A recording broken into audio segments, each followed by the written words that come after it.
Assalamualaikum warahmatullahi wabarakatuh. Nama saya Kurnia Anisya Maharani, NIM T2019-1093. Dalam video kali ini saya akan melanjutkan penjelasan dari teman saya, yaitu tentang bimbingan dan konseling di sekolah. Bimbingan dan konseling sekolah merupakan usaha membantu peserta dalam mengembangkan kehidupan sehari-hari atau pribadi, kehidupan sosial, kegiatan belajar, serta perencanaan dan perkembangan karir. Jadi, bimbingan dan konseling ini merupakan salah satu bentuk usaha untuk membantu peserta didik itu ke tingkat kemandirian, seperti itu. Dan bimbingan dan konseling ini itu memfasilitasi pengembangan peserta didik secara individual maupun kelompok, dan sesuai dengan kebutuhan, potensi, bakat, minat, perkembangan, kondisi, serta peluang-peluang yang dimiliki. Jadi fasilitas dari BK ini yaitu membantu mengembangkan peserta didik dalam secara individual maupun kelompok, seperti itu. Kemudian konseling ini sebagai seorang individu yang sedang berada dalam berkembang kematangan atau kemandirian. Jadi yang membantu salah satu seorang individu untuk berproses berkembang ke tingkat kematangan atau kemandirian seseorang itu sendiri, seperti itu.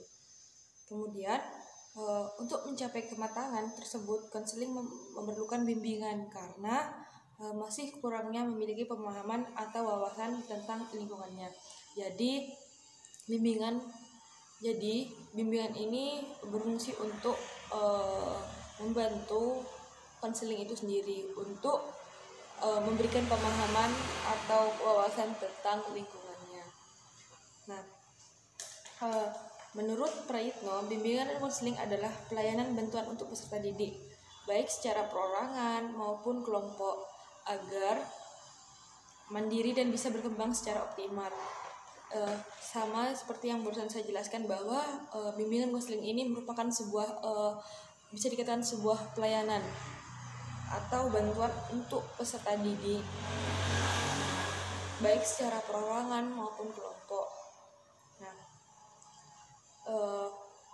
melalui berbagai jenis layanan kegiatan pendukung berdasarkan norma-norma yang berlaku. Jadi melakukan bimbingan itu tidak sembarangan, namun harus berpacu pada norma-norma yang berlaku, seperti itu.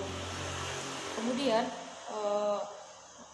manfaat individu dan lingkungannya, yaitu semua perubahan perilaku tersebut merupakan proses perkembangan individu, di mana proses interaksi antara individu dengan lingkungan melalui interaksi yang sehat dan produktif. Nah, bimbingan dan konseling ini memegang tugas dan tanggung jawab yang penting untuk mengembangkan lingkungan.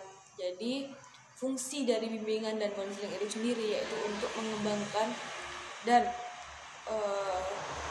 membangun interaksi dinamis antara individu dengan lingkungannya. Kemudian pengembangan kehidupan pribadi itu sendiri yaitu di bidang pelayanan yang membantu peserta didik dalam memahami, menilai, dan mengembangkan potensi dan kecakapan, bakat dan minat, serta kondisi sesuai dengan karakteristik kepribadian dan kebutuhan secara realistik. Nah, kemudian layanan bimbingan konseling di sekolah harus dapat kajian literatur.